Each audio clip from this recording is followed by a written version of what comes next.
Ibihe byiza nongeye kuguha ikaze kuri uyu muyoboro wacu turagushuje kandi tukwifurije kugubwa neza uherereye hose mwisi. Nitwa Peter nongeye kugaruka mu kiganiro gishya kigaruka kubyiriwe kuri uyu munsi ibivugwa muri uyu mugoroba. Rero tukugezaho kino kiganiro, reka ngihere mu ngingo z'ingenzi.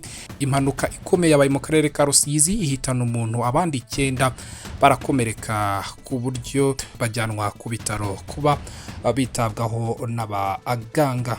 Abadepite bakomeje kumva uko imari n'umutungo by'igihugu byakoreshejwe mu bigo bya leta n'izindi nzego zitandukanye z'igihugu. Ubuyobozi bw'ikigo cy'igihugu gishinzwe guteza imbere ubuhinzi n'ubworozi RAB bwanyuranyije imvugo ku mikorere y'ikigo kizajya gutuburirwamo abana b'amafi agahabwa abandi bayatubura, kigomba kubakwa inyamagabe. Bivamo ko bavumburwa ko batekinitse mu bijyanye n'imikorere iyo kuri uwo umushinga. Turabyinjiramo mu buryo burambuye kandi ndakubwira ko mu gihugu cy'u Rwanda abanyeshuri batangiye ibizamini bisoza amashuri abanza bagera ku 220 bari mu bizamini bya leta byateguwe kugira ngo binjire mu kindi cyiciro gikurikiyeho mu mashuri yabo. Turaza kubigarukaho ku buryo burambuye. Unyemerere kandi nze kukwerekeza hanze y'u Rwanda nkubwire ko muri Uganda noneho byashyize biramenyekana wari umaze iminsi atanga amakuru y'ubutasi atariyo kuri ADF yamaje gutabwa muri yombi ndetse yafunzwe akaba agiye gutangira gukurikiranwa. Reka nkubwire ko kandi mu gihugu cya Repubulika ya Demokarasi ya Kongo umuyobozi w'ihuriro AFC M23 Alliance Fleuve Congo M23 rirwanya ubutegetsi bwa Repubulika ya Demokarasi ya Kongo Bwana Corneille Nanga yagaragaje ko ubuyobozi budakwiye kuyobya abantu bifashishije amasezerano y'amahoro iki gihugu cyakiranye n'umuturanyi wacyo w'u Rwanda yasinyiwe i Washington DC. Turabigarukaho no mu bindi biri kuvugwa muri kiriya gihugu cya Repubulika ya Demokarasi ya Kongo. Ndabisoreza ku Rwanda mpuzamahanga kubwire ko noneho nanone ingabo za Israeli abantu babarirwa mu magana batuye mu gace ka Gaza mu ntara ya Palestine bahunze ibitero bishya by'ingabo za Israeli bigamije gusenya umutwe w'iterabwoba wa Hamas. Ni nyuma y'uko ibitero byari bihanganishije igihugu cya Israeli n'igihugu cya Iran nabyo byamaje kujyaho iherezo. Ibitero byamaze iminsi 12. Nyemerera kandi nkubwire ko muri Leta Zunze Ubumwe za Amerika ndi bukubwire ko President Donald J. Trump yavuze ko adaheruka kuvugana na Elon Musk, umukire wa mbere mu isi, nubwo mu bihe byashize bari inshuti z'akadasohoka rwose, bahoranaga agatoki kandi bari kumwe. Ni henshi bagaragaye nyuma y'uko uyu muyobozi yongeye gusubira muri White House nka Perezida wa Leta Zunze Ubumwe za Amerika mu ntangiriro z'uyu umwaka. Unyemerere nitse gatoya nsome ku mazi ubundi nze tubyinjiremo muri iki kiganiro ku buryo burambuye.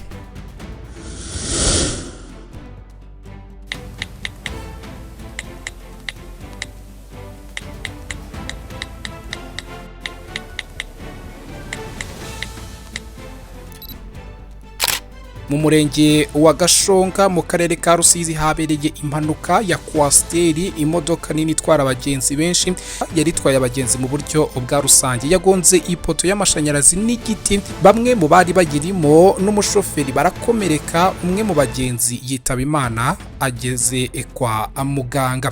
Iyi mpanuka yabereye mu ikorosi ryo mu mudugudu wa Gatare, akagari k'Abakobwa, umurenge wa Gashonga ku munsi wo ku itariki ya 30 z'ukwezi kwa Kamena. Umuvugizi wa polisi y'u Rwanda ishami rishinzwe umutekano mu muhanda ni CP KIGANIRO Emmanuel yabwitangazamakuru ko iyi mpanuka yatewe no kutaringaniza umuvuduko umushoferi kandi ageze mu ikorosi ahantu hamanuka. Ati imodoka yari irimo abantu 29, abakomeretse ni 10, ariko umwe yaje kwitaba Imana ngo ageze kwa muganga. Iyi mpanuka ikimara kuba abakomeretse bahise bajyanwa ku bitaro bya Gihundwe. Abakomeretse barimo umukecuru w'imyaka 70 warugiye kwa muganga ari nawe waje kwitaba Imana. CP KIGANIRO Emmanuel yavuze ko icyo bamaze kubona ari uko hari abashoferi bubahiriza amategeko y'umuhanda iyo bageze kuri kamera kamera no ku mupolisi gusa, abibutsa ko ubuzima bwabo baba batwaye buba buri ku mutwe wabo, bityo ko bakwiye kwirinda gukorera ku ujisho. Nkomeje n'izindi nkuru ziri kuvugwa mu Rwanda naguteguriye, reka twerekeze mu nteko ishinga amategeko. Ubuyobozi bw'ikigo cy'igihugu gishinzwe guteza imbere ubuhinzi n'ubworozi RAB bwanyuranyije imvugo ku mikorere y'ikigo kizajya gituburirwamo abana b'amafi agahabwa abandi bayatubura kigomba kubakwa i Nyamagabe. Byagarutsweho ku musoko itariki ya 30 Kamena ubwo iyi RAB yisobanuraga kuri komisiyo ishinzwe gukurikirana imikoreshereze y'imari n'umutungo by'igihugu PAK ku bibazo byagaragaye muri raporo y'umugenzuzi mukuru w'imari ya leta y'umwaka warangiye mu kwezi kwa Kamena 2024. Abadepite bagaragaje ko mu mishinga yadindiye harimo w'ikigo cyo gutuburiramo icyororo cy'amafi uteganyijwe gukorera mu karere ka Nyamagabe. Umuyobozi mukuru w'iki kigo RAB Dr. Teresifore Ndabamenye yavuze ko idindira ry'uyu mushinga ari uko bimwe icyangombwa cyo kubaka kubera kudasobanukirwa imiterere y'inyubako bashakaga kubaka. Ati ikigo gituburirwamo amafi n'ubundi kigomba kuba mu mazi. Bavugaga ko ari mu gishanga cyane, ni ku mbibi z'igishanga haza kuvukamo ikibazo cy'uruhushya rwo kubaka. Akarere gatinda kwemera kuvuga ko katatanga uruhushya rwo kubaka kuri uwo mushinga ku nyubako ziri mu gishanga. RAB iragaragaza ko habanje gusabwa icyangombwa n'isuzuma ngaruka ku byerekeye kurengera ibidukikije hamwe no gusubiramo inyigo y'umushinga kugira ngo nibazamura inyubako bizakorwe nta gusubira inyuma. Umuyobozi ushinzwe ubushakashatsi n'ikoranabuhanga mu guteza imbere ubworozi muri iki kigo RAB Dr. Fabrice Ndayisenga abajijwe aho uyu mushinga ugeze yabanje kuvuga ko iki kigo cyari gikenewe gutuburirwamo amafi cyatangiye gukora. Ati byaratangiye ubu tugeze kuri 50%. Depite niwe Mahoro Wasila yahise avuga ko uyu mushinga bawusuye mu minsi ishize ndetse mu bitabye PAK harimo abantu bari kubaka iyi nzu ku buryo bashobora kuvuga ukuri kubihabera kuko basanze nta bikorwa byari byatangira. Ati kiriya kigo icyo kidufasha nuko amafi y'icyororo duha abatubuzi kuva ubu umufatanyabikorwa yari amaze gufata kigembe. Twagombaga gushaka ahantu ibyuzi n'ahandi hantu aba akorera, niyo mpamvu twashoboye gushaka ahantu tubasha kubika uriya mutungo kuko kutakaza byari kudusubiza inyuma igihe kirekire mu kongera kubona andi mafi y'icyororo. Perezida wa PAK Depite Muhakwa Valence yagaragaje ko nta bikorwa bikorerwa i Nyamagabe ahagombaga kuba hari abana ab'amafi. Dr. Ndayisenga we yemeje ko amafi ahari Nyamagabe ndetse hari ibikorwa bihakorerwa. Ati Nyamagabe turayikoresha, icyo navuze ariya mafi kuyabungabunga nicyo kintu cy'ingenzi, kuba arimo akabasha kororwa ari nayo babasha gukuraho icyororo. Depite Muhakwa yongeye kubaza ati Inyamagabe ariyo? Ndayisenga arasubiza ati ariyo nyakubahwa perezida, hari ibyuzi, amafi aba ari mu byuzi. Vice Perezida wa PAK murumuna wabo Cecile yahise abaza ati icyo mwagombaga kuhakoresha murakihakorera? Dr. Ndayisenga yahise avuga ko bidakorwa neza 100% kubera impamvu zitandukanye zirimo ibitaranozwa. Ku rundi ruhande umwe mu bakozi bakorera ahakorerwa uyu mushinga yavuze ko ibikorwa byo kubungabunga abana b'amafi i Nyamagabe bitari ibyatangira kuko inyubako itararangira ikiri mu kukubaka umusingi. Uyu mukozi yavuze ko ikibazo cyabayeho ari uko havuguruwe inyigo y'icyubakwa. Depite Muhakwa yahamije ko imikorere muri iki kigo iri ku rwego rwo hasi kuko abari aho ibikorwa bikorerwa abati ntishobora gukora kubera ko hari ibidatunganyije. Uwo muri kumwe mu biro i Kigali ati irakora. Ni inshuro ya kabiri habayeho kuduha amakuru atandukanye. Dr. Ndabamenye yavuze ko ubu bamaze kubona icyemezo cy'isuzuma ngaruka ku bijyanye no kutangiza ibidukikije hasigaye kubona uruhushya rwo kubaka. Nta gihe kizwi iki kigo kizatangirira gukora, nubwo bigaragazwa ko icyororo cy'amafi cyahoze aho bakoreraga ihari. Ngayo nguko babusanyije imvugo imbere y'abadepite, bifata indi intera nk'uko mubyiyumviye. Reka duhindure ingingo muri iki kiganiro cyacu, nkubwire ko abanyeshuri basaga 220 basoje umwaka wa gatandatu w'amashuri abanza hirya no hino mu gihugu batangiye ibizamini bya leta bisoza icyo cyiciro, basabwa kwitwara neza no gutsinda ibi bizamini. Abatangiye ibizamini barimo abakobwa 120 n'abanyeshuri 635 ndetse n'abahungu 100 n'abanyeshuri 205.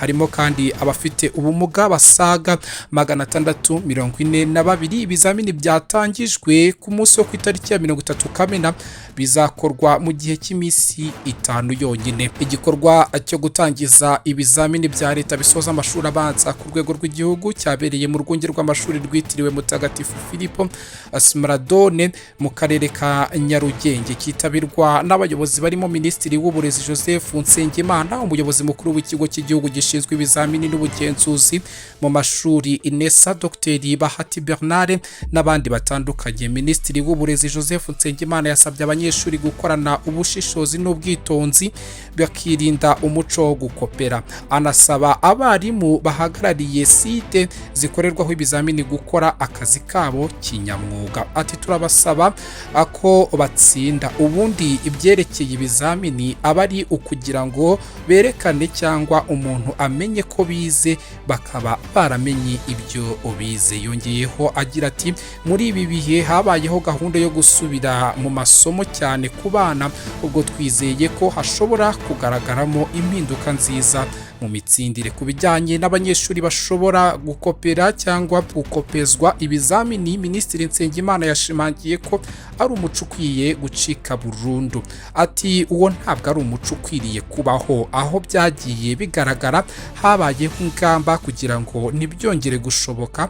Uko ibizamini biza bifunze, turizera ko ntaho bizaba muri uyu mwaka. Ntabwo ari ibintu bikwiye kubaho na gato. Minisitiri w'Uburezi Nsengimana yavuze kandi ko abana bafite ubumuga batandukanye hari uburyo bwo gufashwa bagakora ibizamini uko bikwiye, kuko ari uburenganzira bwabo kandi ubwo burenganzira bugomba akubahirizwa.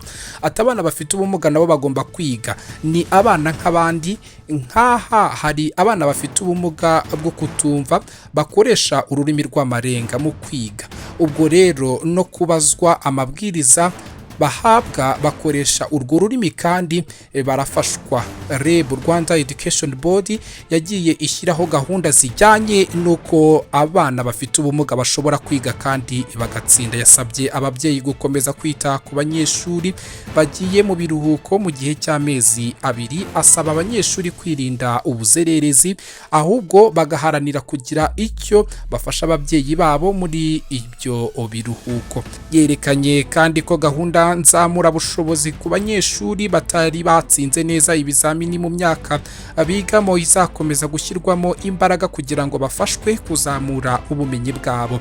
Mu bana batangiye ibizamini, urwego rw'u Rwanda rushinzwe igorora RCS rwatangaje ko harimo 17 bagizwe na 16 b'abahungu n'umukobwa umwe bagororerwa mu igororero ry'abana rya Nyagatare.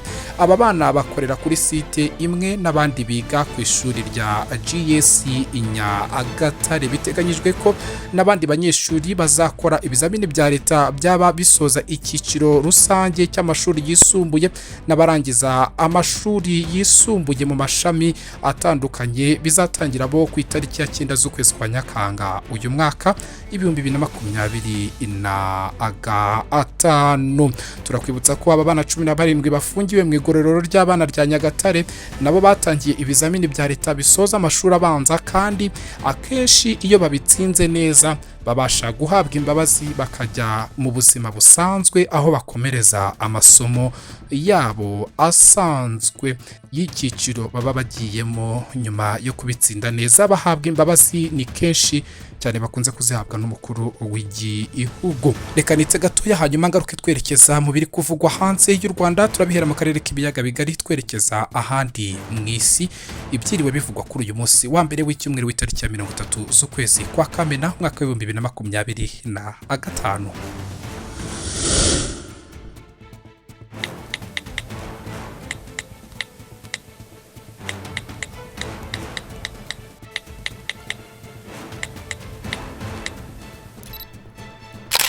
Igisirikare cya Uganda UPDF cyataye muri yombi Sheikh Hamza Laivala ukekwaho gutanga amakuru y'ubutasi atariyo ku migambi y'umutwe w'iterabwoba wa ADF ifite ibirindiro mu burasirazuba bwa Repubulika Iharanira Demokarasi ya Kongo. Umwe mu bashinzwe umutekano yasobanuye ko uyu Sheikh Hamza yari yaramaze kubaka icyizere hagati ye n'abashinzwe ubutasi kuko yabahaga amakuru ADF atapfa kugerwaho n'uwari we wese. Gusa ngo byagaragaye ko icyizere yagirwaga yagikoresheje mu kuyobya abashinzwe ubutasi n'abategura ibikorwa byo kurwanya ibikorwa by'iterabwoba bikorwa n'uyu mutwe wa ADF.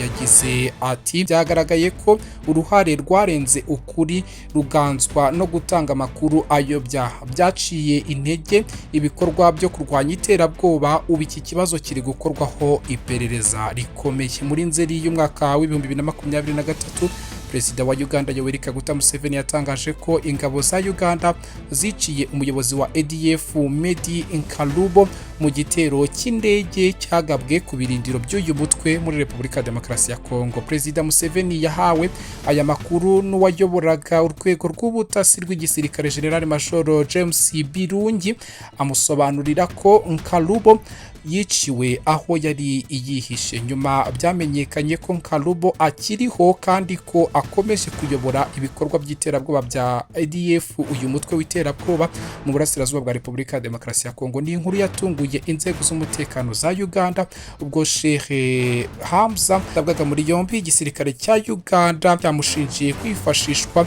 na Nkalubo mu kubeshya ubutasi bw'igihugu cya Uganda.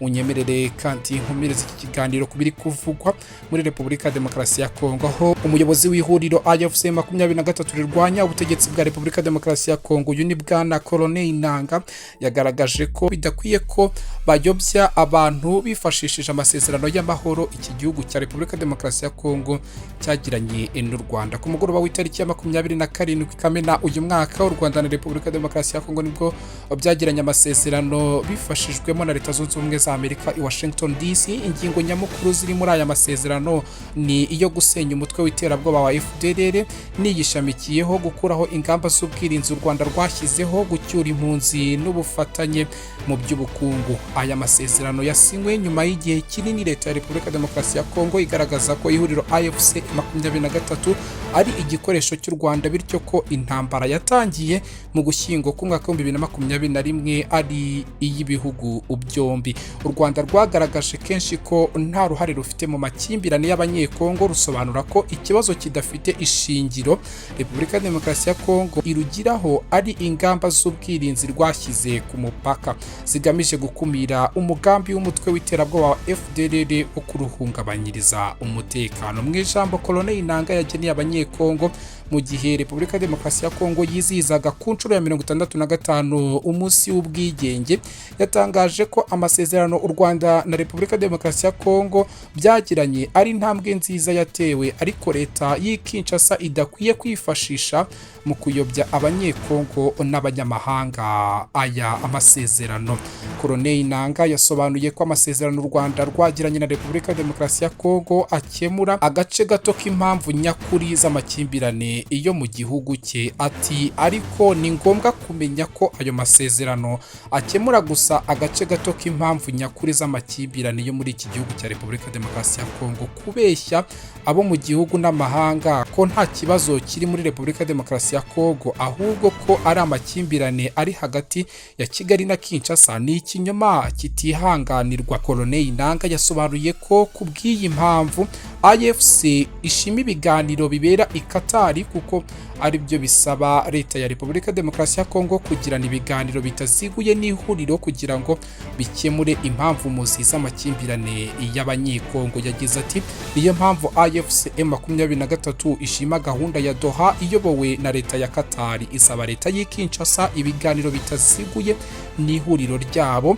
hagamijwe gukemura impamvu muzi y'ikibazo cyo muri iki gihugu cya Repubulika Iharanira Demokarasi ya Kongo.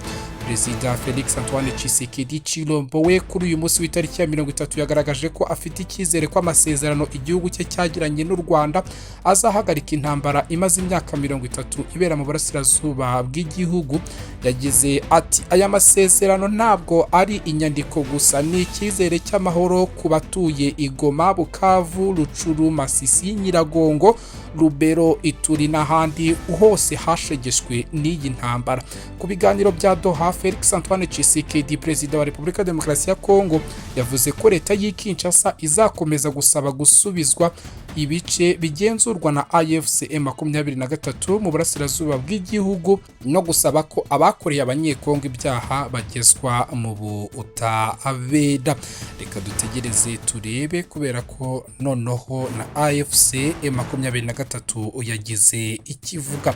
Ntarava kuri iki gihugu kandi reka nkubwire ko ingabo z'iki gihugu ngo zarashe indege ya gisirikare ku kibuga cy'indege gito cya Minembwe, teritwari ya Uvira mu ntara ya Kivu y'Amajyepfo zifashishije drone. Hari amakuru avuga ko drone zarashe iyi ndege zaturutse Bujumbura mu gihugu cy'u Burundi zinjira muri Repubulika Demokarasi ya Kongo zinyuze muri teritwari ya Uvira. Umunyepolitike bwana Moise Nyarugabo ukomeka muri iyi misozi yo mu Minembwe yatangaje ko iyi ndege yari yikoreye imfashanyo zirimo imiti yarashwe mu gitondo cyo ku munsi w'itariki ya 30 z'ukwezi kwa Kamena uyu mwaka. Yasobanuye ko abatuye muri Minembwe bamaze imyaka myinshi barafungiwe inzira banyuragamo bajya kurema amasoko kandi iko bambuwe ibintu byose by'ibanze bakenera mu buzima bwa buri munsi. Ati indege y'igisirikare yonyine yagiyeyo itwaye imfashanyo cyane cyane imiti yarashwe na leta, bitera inkomere zirimo umuyobozi mu nzego z'ibanze ndetse n'umwana ufite imyaka hafi 8. Ubu bari kuvurirwa mu bitaro bikuru bya Minembwe aho byumvikana ko nta miti ihari. Moise Nyarugabo ni umunyamategeko yibukije leta y'Kinshasa ko kugaba ibitero ku basivile bigize ibyaha by'intambara. Ibi byashimangiwe n'umwe mu bayobozi bakuru bungirije bihuriro AFC M23 uyu ni Fred Kaniki wagize ati kurasa indege ya gisirikare itwaye ibikoresho by'ubuvuzi nk'imfashanyo y'ubutabazi ni icyaha kibasira inyoko muntu, ni icyaha cy'intambara. AFC M23 imaze igihe itabariza abatuye muri iyi misozi yo mu Minembwe cyane cyane abanyamurenge, isobanura ko leta ya Repubulika Demokarasi ya Kongo ifite umugambi wo kubarimbura no kubirukana ku butaka bwabo kavukire bamaze imyaka na nyakaka babutuyeho nk'abaturage b'igihugu cya Repubulika Iharanira Demokarasi ya Kongo. Reka nerekeze mu bindi bice by'isi nkubwire ko abantu babarirwa mu magana batuye mu gace ka Gaza bahunze ibitero bishya by'ingabo za Israel bigamije gusenya umutwe w'iterabwoba wa Hamas. Mbere y'uko ingabo za Israel zigaba ibi bitero ku itariki ya 29 abatuye mu bice byinshi by'intara ya Gaza muri iki gihugu cya Palestine bari basabwe guhungira mu gace k'amajyepfo ya Gaza kugira ngo abipfiramo. Ikinyamakuru Al Jazeera cy'abanyakatari cyasobanuye ko kuva tariki ya 29 ni ku munsi w'ejo hashize z'uku kwezi ingabo za Israel zagabye ibitero by'indege bigera kuri 50 mu bice byiganjemo ibyo mu burasirazuba bwa Gaza, hapfa 68 barimo 47 bo mu mujyi w'iyi ntara. Umubyeyi witwa Abeli Tarba wahunze yagize ati nta mahitamo dufite keretse gusiga byose. Twabonye ubutumwa kuri telefone buri mu Cyarabu butubwira ko turi mu gice kiberamo imirwano bityo ko tugomba kuhava bwangu. Uyu mubyeyi wabyaye abana 7 yasobanuye ko kuva iyi ntambara yatangira ari ubwa 7 ahunze kandi ko ubuzima bwe n'umuryango buri mu kaga ku buryo abona ko gupfa ari byo byaba byiza. Ati n'ubwa 7 duhatiwe guhunga, twasubiye mu mihanda, nta biribwa nta mazi, abana bari kwicwa n'inzara, urupfu rwaba rwiza kurusha ibi. Mu mwaka w'2023 mu kwezi kwa Gicurasi Israel yagaragaje ko igiye kongera imbaraga mu bitero igaba mu ntara ya Gaza kugira ngo ikomeze ishyire igitutu ku mutwe wa Hamas kugeza ubwo izarekura imbohe z'abaturage bayo bafashwe bugwate. Icyo gihe umutwe wa Hamas wari ufite imbohe z'abanye-Israeli bagera kuri 59 zirimo 24 bakekwa ko zikiriho n'izindi 35 bikekwa ko zapfuye. Izi hamwe n'izindi zafatiwe mu gitero uyu mutwe wakabye mu majyepfo y'igihugu cya Israeli mu kwezi kwakira umwaka w'2023 ubwo igitero gikomeye cyagabwe n'umutwe wa Hamas kiciwemo abarenga 1,100 ku butaka bwa Israeli bwera bw'abayahudi. Reka dusoreze kino kiganiro muri Leta Zunze Ubumwe za Amerika aho Perezida Donald J. Trump yavuze ko adaherutse kuvugana n'umunyemari Elon Musk nubwo mu bihe byashize bari inshuti z'akadasohoka, bimwe bajya bavuga ngo bari chéri chouchou mu rurimi rw'igifaransa. Trump yagarutse ku mubano we na Elon Musk ku cyumweru hari tariki ya 29 nyuma yo kubazwa n'umunyamakuru wa Fox News uko bombi babanye. Trump yavuze ko atekereza ko ari umugabo mwiza, ntabwo mperuka kuvugana nawe cyane ariko ntekereza ko Elon ari umugabo mwiza, ndabizi azakomeza kumera neza, ni umugabo w'umunyabwenge yifatanyije nanjye mu bikorwa byo kwiyamamaza aha na hariya ariko nyuma yaje kurakara gato kandi ntabwo byari bikwiye. Perezida avuga ko adaheruka kuvugana n'uyu munyemari wa mbere mu isi Elon Musk mu minsi ishize bari bawubanye ku buryo uyu munyemari atasibaga mu biro bya White House byageze naho bivugwa ko ari we uyoboye igihugu. Perezida Donald J. Trump yavuze ku mubano we nyuma y'umunsi umwe uyu mugabo yongeye kumwibasira amushinja politike irushaho kuganisha igihugu mu myenda n'ubushomeri by'ahazaza ku buryo buzaba bukomeye. Abinyujije ku rubuga rwe rwa X yahoze ari Twitter, Elon Musk yavuze ko umushinga w'itegeko wemejwe na Sena uzasenya imirimo ibarirwa muri za miliyoni muri Leta Zunze Ubumwe za Amerika ndetse utere igihugu ikibazo gikomeye. N'ubusazi bweruye kandi buzasenya, uha amahirwe inganda zo mu bihe byashize ariko ukangiza inganda zo mu gihe kizaza. Uyu mushinga w'itegeko urimo ingingo zijyanye no kuzamura imisoro hamwe na hamwe, gukuraho nkunganire leta yashyiraga mu nganda zikora imodoka z'amashanyarazi no kugabanya amafaranga leta yatangaga mu nzego zitandukanye zirimo n'ibitaro. Kuva uyu mushinga watangazwa wateranyije uyu muperezida Donald J. Trump ndetse n'uyu munyemari Elon Musk, ndetse uyu mugabo ahita atangaza ko yavuye mu nshingano zo kuyobora ikigo Doge yari yarahawe na Perezida wa Leta Zunze Ubumwe za Amerika Donald J. Trump. Birangira batandukanye gutyo aho hanabayeho gukozanyaho mu minsi yashize ariko bigasa nkaho umwe acishije makeya bigahoshwa muri ubwo buryo ntibongeye kuvugana nkuko twari tumaze kubikubwira muri iyi nkuru. Rero nuko Perezida Donald J. Trump ari kumufata no kumubona muri iki igihe. Nyemerera ngiye gushimira we tubanye muri uyu mugoroba w'itariki ya 30 z'ukwezi kwa Kamena umwaka n'2025. Mwifurije kugira amahoro n'amahirwe. Ibiganiro byacu byo ni akagaruka kuri uyu muyoboro wacu Ijwi TV. Nge nitwa Peter, mwifurije kugubwa neza. Ciao ciao, bye. Kefa Advert Producer, gukorera advertisement kwamamaza bivuga kuri business yawe na documentaire zabiza ubuhamya bwawe cyangwa ku cyari cyo cyose ushaka gukoreraho mwijwi ryiza ry'umwimerere bya kinyamwuga. Nyandikira kuri WhatsApp cyangwa umpamagare kuri nimero zikurikira 0782 82 89 24 78. Advertise with me professionally.